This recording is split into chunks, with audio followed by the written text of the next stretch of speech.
Senhor, muito obrigado por essa noite, porque a gente pode estar aqui reunido novamente, buscando entender cada vez mais a Tua palavra. Nos ajuda ao longo dessa caminhada de hoje, fala aos nossos corações, nós te bendizemos por tudo, em tudo, e nos colocamos aqui, Senhor, em adoração, em louvor ao Teu nome. Em nome de Jesus. Amém. Muito bem, irmãos. A nossa aula de hoje ainda está dentro do tema do amar ao próximo como a si mesmo. Você se lembra que a gente está falando sobre os princípios fundamentais da vida cristã? E a primeira coisa que me veio à cabeça quando a gente propôs esse tema foi amar a Deus como a si mesmo e amar a Deus acima de todas as coisas e ao próximo como a si mesmo. Gastamos um tempo falando sobre amar a Deus e agora estamos gastando um tempo para falar sobre amar ao próximo como a si mesmo. E dentro desse aspecto do amar ao próximo como a si mesmo, eu pensei em 3 pontos do amor ao próximo. A questão do perdão, a questão do serviço e a questão da comunhão, que é tema da nossa aula de hoje. O perdão falamos a semana passada, olhando para os textos de José, né, com os seus irmãos, e de Paulo, Onésimo e Filemão. E falamos sobre o serviço, falando sobre Jesus Cristo, a toalha e a bacia, o servir ao próximo, né? E hoje vamos falar sobre comunhão.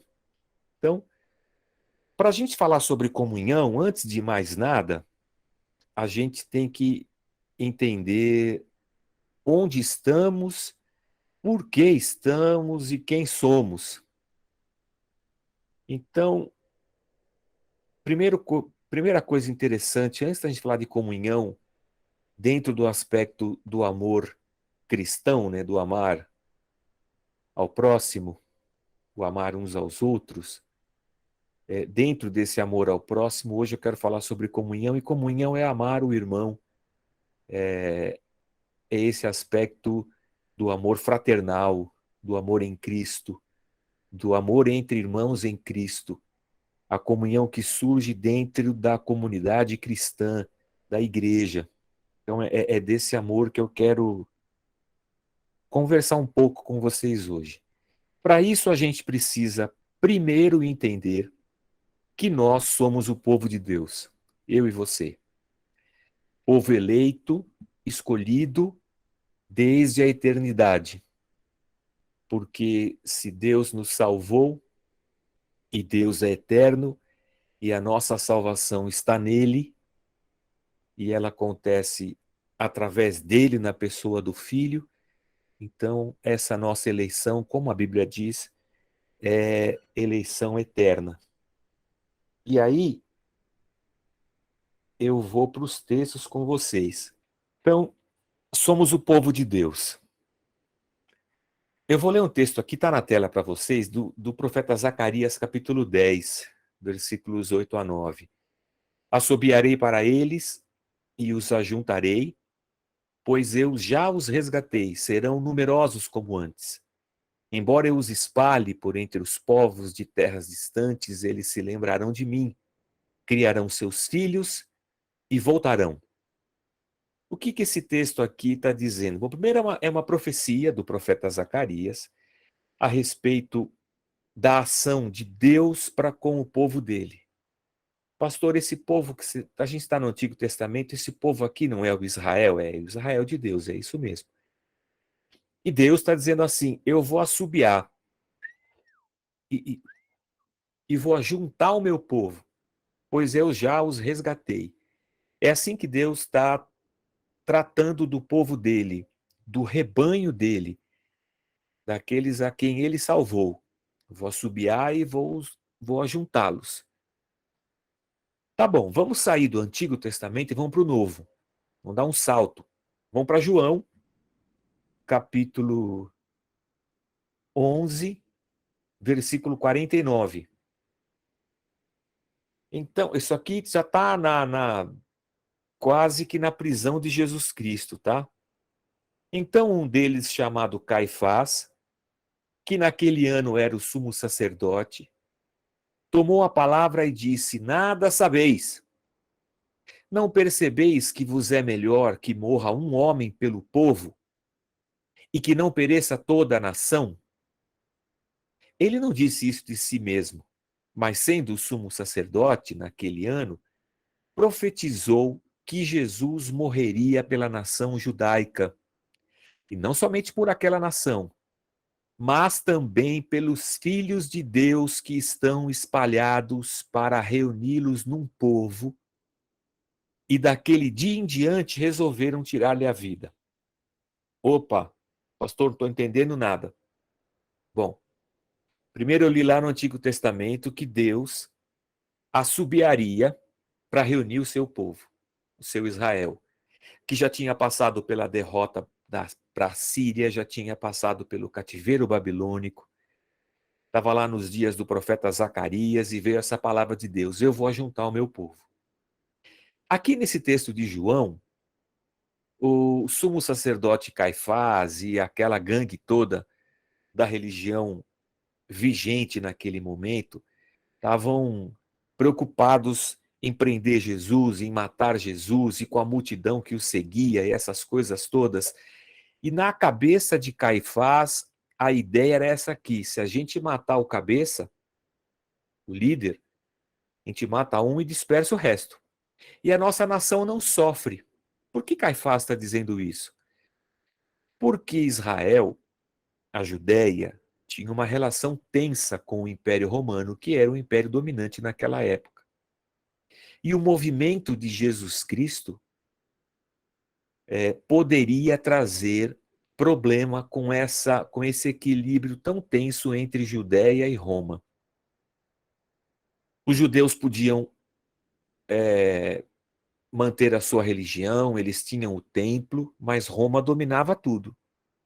Quando Jesus se levanta com o seu povo, e para os romanos Jesus é um mestre judeu, o que Jesus está fazendo para os romanos é só uma ala do judaísmo.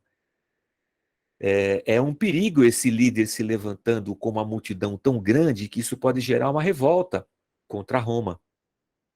Então, o que o sumo sacerdote fala? Se a gente matar um só, a gente dispersa essa multidão e a nossa nação toda não perece, a gente continua nesse nosso equilíbrio. O que o apóstolo João diz é que, sem saber, o Caifás, o sumo sacerdote, estava fazendo uma profecia de que Jesus morreria pela nação judaica. Mas João dá um passo além. Ele não vai morrer só pela nação judaica. Ele vai morrer também pelos filhos de Deus que estão espalhados para reuni-los num povo. Olha que coisa tão bacana que João está dizendo aqui. Que Deus olha para o judeu e vê o seu povo. Mas Deus também olha para os gentios espalhados por todos os lugares e também encontra neles e faz deles o seu povo. Então, quem somos nós, a igreja, os cristãos? Nós somos o povo de Deus. Nós somos o povo eleito e escolhido de Deus. O apóstolo Paulo vai dizer que nós somos o Israel de Deus, lá os romanos. Então, quando eu penso igreja, para falar sobre comunhão na igreja, eu preciso entender que a igreja é o povo de Deus. Que igreja é essa que você está falando? Toda a igreja que confessa Jesus Cristo como Senhor. Toda a igreja que confessa Jesus Cristo como Senhor, não só nas suas palavras, né, mas nos seus atos, na sua fé, são o quê? São o povo de Deus. Porque são esses povos que Deus reuniu para si, assobiando na cruz do Calvário. A cruz do Calvário é essa ação de Deus para reunir para si o seu povo. Aquela profecia de Zacarias, ela se cumpre na cruz, em Jesus Cristo. Pois bem, somos o povo de Deus. Mas nós também, a igreja, somos o corpo de Cristo. Sim, nós somos o corpo de Cristo. E para isso, a gente vai seguir aqui as palavras do apóstolo Paulo na primeira carta aos Coríntios, capítulo 12, verso 27. Ora, vocês são o corpo de Cristo e cada um de vocês, individualmente, é membro desse corpo. Pô, bom, legal demais. Então, nós que somos o povo de Deus, também somos o corpo de Cristo. Cristo é o cabeça, Cristo é o cabeça desse corpo, Paulo vai dizer isso aos Efésios, e nós somos o corpo. Cristo é o cabeça, nós o corpo. Isso significa dizer que Cristo sobe, a ascensão de Cristo acontece 40 dias após a ressurreição. Mas, irmãos, se eu não estou equivocado agora na minha cabeça, mas, depois que Cristo sobe, metaforicamente, nós que somos o corpo de Cristo, continuamos na terra. Então, Cristo se faz presente na terra hoje através do seu corpo, que é a igreja. Então, Cristo continua curando, abraçando, acolhendo, amando, através do seu corpo, que é a igreja. Nós somos o corpo de Cristo. Aí, lá em Coríntios 6, um pouquinho para trás, falando sobre o pecado, hein? Da prostituição, Paulo solta esse negócio aqui. Vocês não sabem que os seus corpos físicos são membros de Cristo? Tomarei eu os membros de Cristo e os unirei a uma prostituta? De maneira nenhuma. Quando Paulo está falando do pecado entre um homem que se une a uma prostituta, ele solta essa pérola. Cara, vocês não sabem que o corpo de vocês é membro de Cristo?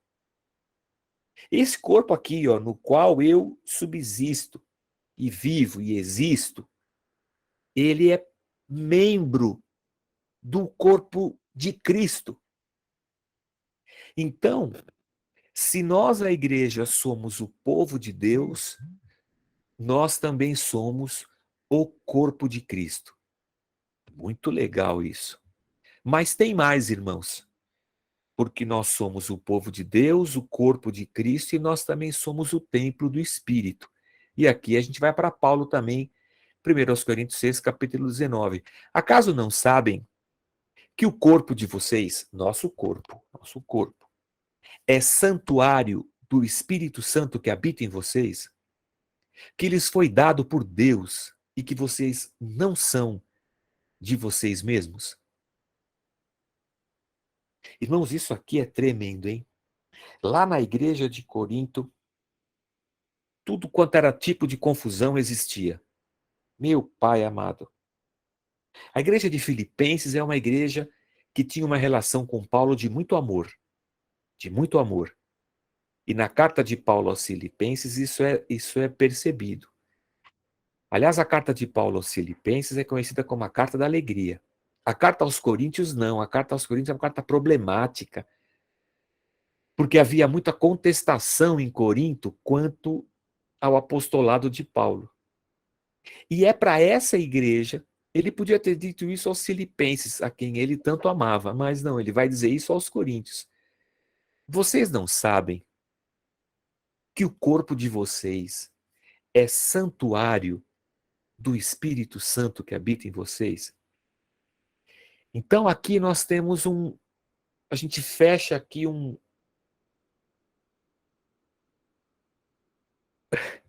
círculo com a Trindade. Quando a gente fala de comunhão no amor ao próximo, estou falando de comunhão nesse aspecto do amor cristão, o amor entre nós cristãos. E nesse aspecto a gente tem que pensar, bom, se somos nós, quem somos nós? Nós somos o povo de Deus, que Deus reuniu na cruz, gentios e judeus, a partir de Cristo. Nós somos o corpo desse Cristo aqui na terra, a presença de Cristo na terra. Nós somos membros desse corpo, parte desse corpo. E nós também somos, individualmente, templos do Espírito Santo de Deus. Então, isso é o que somos. Quando a gente fala de comunhão entre irmãos, é essa comunhão dentro desse povo que pertence a Deus. A essas pessoas que são parte do corpo de Cristo. Dessas pessoas que individualmente são templo, onde habita o Espírito Santo de Deus. É isso que nós somos. Então, quando a gente fala em comunhão, quando a gente está junto em igreja, quando nós nos unimos uns aos outros, eu preciso ter sempre isso em mente. Se vocês estão olhando para a tela e estão vendo vários rostos aí, né? Então, olhe para esses rostos e pense assim: essa pessoa a quem eu estou enxergando, ela é ao mesmo tempo o povo escolhido de Deus. Essa pessoa aí, ó, é gente de Deus. Essa pessoa aí é parte do corpo de Cristo na terra. E essa pessoa aí é individualmente o templo e a habitação do Espírito Santo de Deus. O que significa, irmão, que na comunhão entre irmãos, a vida do meu irmão é sagrada. A vida do meu irmão é sagrada. Vou falar de novo. A vida do meu irmão é sagrada. Então, a vida do meu irmão é espaço para o meu exercício de amor, de misericórdia, de perdão, de zelo, de cuidado, porque a vida do meu irmão é sagrada. A vida do meu irmão não é espaço para fofoca, para intriga, para confusão, para briga, para xingamento, qualquer coisa assim. Porque essa pessoa aí do meu lado é povo de Deus, é corpo de Cristo, é templo do Espírito, é espaço sagrado que pertence a Deus. Então, desmistificando algumas coisas que a gente ouve hoje em dia, para depois a gente dar um passo em direção à comunhão. Quem sou eu? Eu sou templo do Espírito. Eu sou membro do corpo. Hoje, a gente está vivendo o fenômeno dos desigrejados. Pessoas que não têm igreja. Ah, é, é como é como trabalhador com carteira assinada. Cara, eu tenho carteira assinada. Em que empresa você trabalha? Naquela ali, ó. Eu tenho um vínculo com essa empresa. Minha carteira está assinada. E você? Eu sou autônomo. Eu não tenho vínculo com ninguém. O meu vínculo é comigo mesmo. Sempre que eu penso em igreja e desigrejado, eu penso nisso. O cara que faz parte de uma igreja, de uma comunidade, ele tem um vínculo. Você está ligado a quem? Aquelas pessoas ali, ó. Eu me uno a elas como igreja local. Ali é um espaço do exercício da minha espiritualidade. Ali eu amo e sou amado. Ali eu coloco dons a serviço dos meus irmãos e os sirvo. E ali eu sou servido por pessoas que têm os seus dons. Mas eu sozinho, eu sou o templo do Espírito. Faço parte do corpo de Cristo como um todo. Esse corpo de Cristo metafórico, metafísico, místico, espalhado por toda a terra, em todos os tempos e épocas. Eu sozinho sou a igreja? Não, eu sozinho não sou a igreja, porque a igreja é o corpo. E eu não sou o corpo, eu sou membro do corpo. Eu sou parte do corpo. O desigrejado que diz eu não vou à igreja porque eu sou a igreja, eu tenho que tomar cuidado com essa frase. Porque quando eu digo assim, eu sou a igreja, ora, eu, eu sou parte dela. Eu sou o povo de Deus? Sim, eu sou o povo de Deus. Eu sou templo do Espírito? Sim, eu sou templo do Espírito. Eu sou a igreja? Cara, você é membro, porque a igreja é o corpo de Cristo na terra. A igreja é o corpo de Cristo na terra. E essa igreja, corpo de Cristo na terra, tem um cabeça, que é Cristo. E esse Cristo ajunta no seu corpo todos os membros. Por isso que tem esse outro esboço aqui do lado. Ó. Aqui sou eu, do lado de cá sou eu. Ó. De mim aqui é o lado esquerdo, eu não sei que lado que aparece para vocês aí. Eu sou o templo do Espírito e membro do corpo. Quando eu me junto, quando eu somo com outras pessoas, aí eu me torno igreja. É na comunhão que eu me torno igreja. Então, quando a pessoa diz, eu sou a igreja, sim e não, né? Eu sou parte dela. E se eu não estou participando de nenhuma igreja local assim, há um problema aí, porque Deus não criou a gente para o individualismo, Deus nos criou para o corporativo. Deus não criou a gente para ser autônomo, Deus criou a gente para ter carteira assinada, no aspecto eclesiológico, né? Do ser igreja. Desde os Salmos, porque é na comunhão dos irmãos que Deus ordena a sua bênção. Eclesia, a palavra usada no Novo Testamento, que vai dar nome à igreja, é a palavra grega, eclesia, é quando a Bíblia judaica foi traduzida para o grego, então eles traduziram do hebraico para o grego, quando eles se referiam ao povo de Deus no deserto, por exemplo, a palavra que eles usaram é eclesia, porque era assim que eles entendiam aquele ajuntamento de povo, eclesia, igreja. Então é isso que nós somos. Nós somos a igreja de Cristo, mas para ser igreja de Cristo, a gente tem que estar todo mundo junto. A gente separado,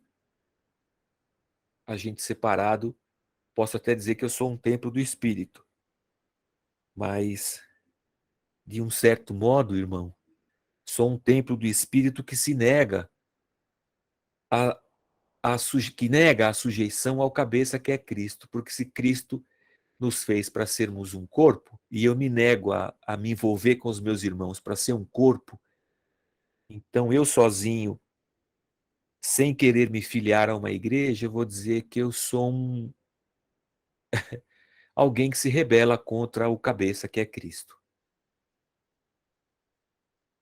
que está vivendo em falta, nunca vai ser completo, porque não consegue viver o exercício de ser igreja na união com os seus irmãos. Bom, eu vou dar um passo além, tá? Dito isso, vou para Atos 4, verso 32. Da multidão dos que creram, uma era a mente e um o coração. Ninguém considerava unicamente sua coisa alguma que possuísse, mas compartilhavam tudo o que tinham.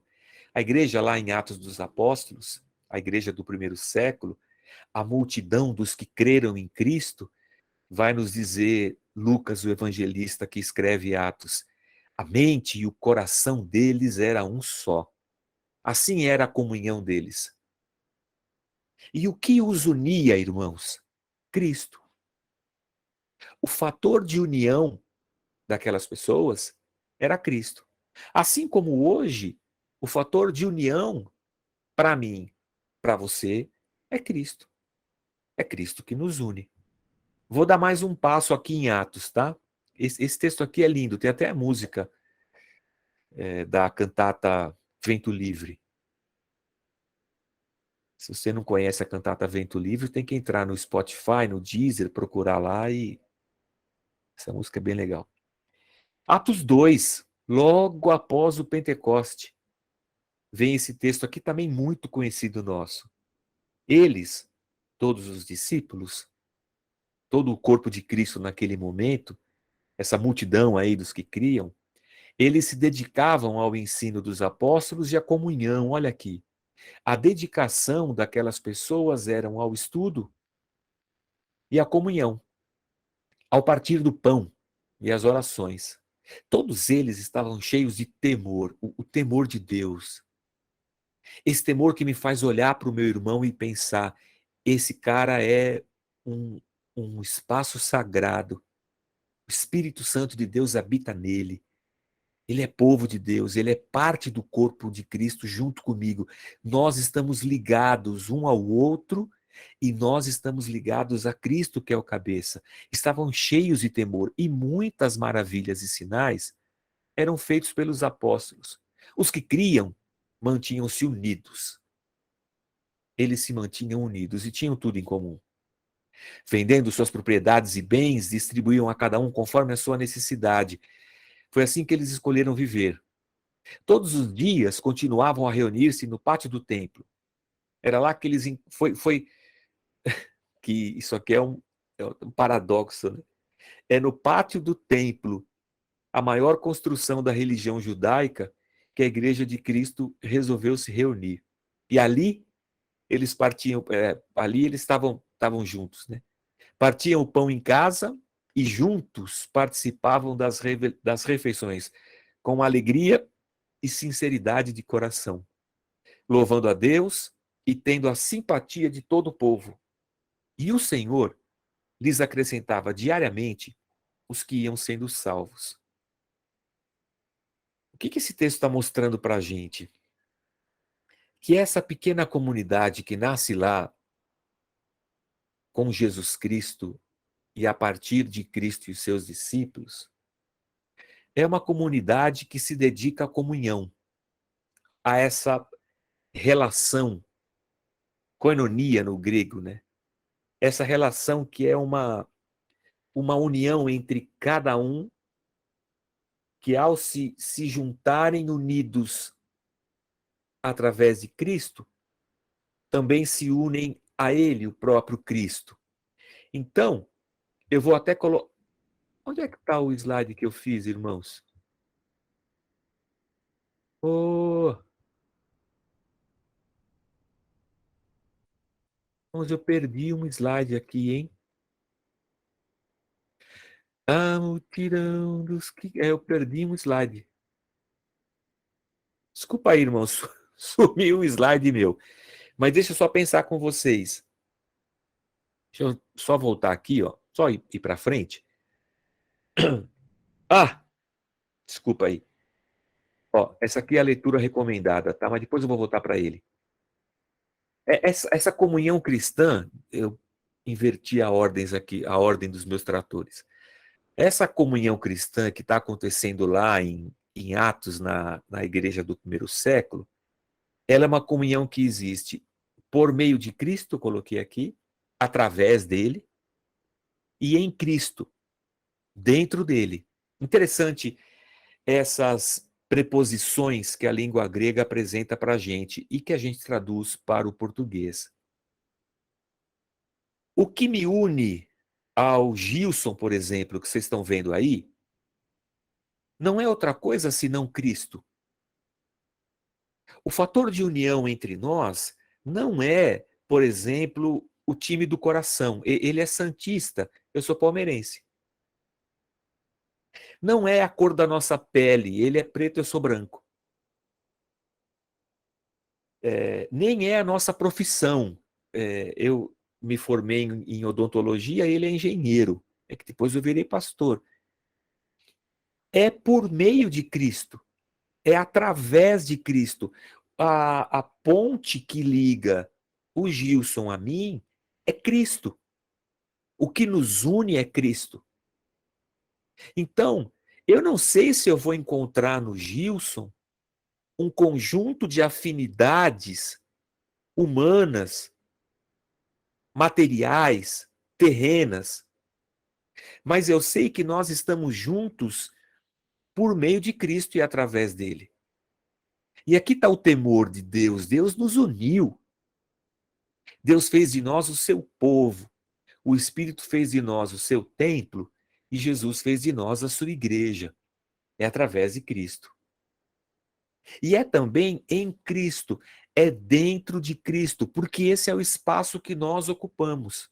Paulo vai dizer aos Colossenses que nós fomos transportados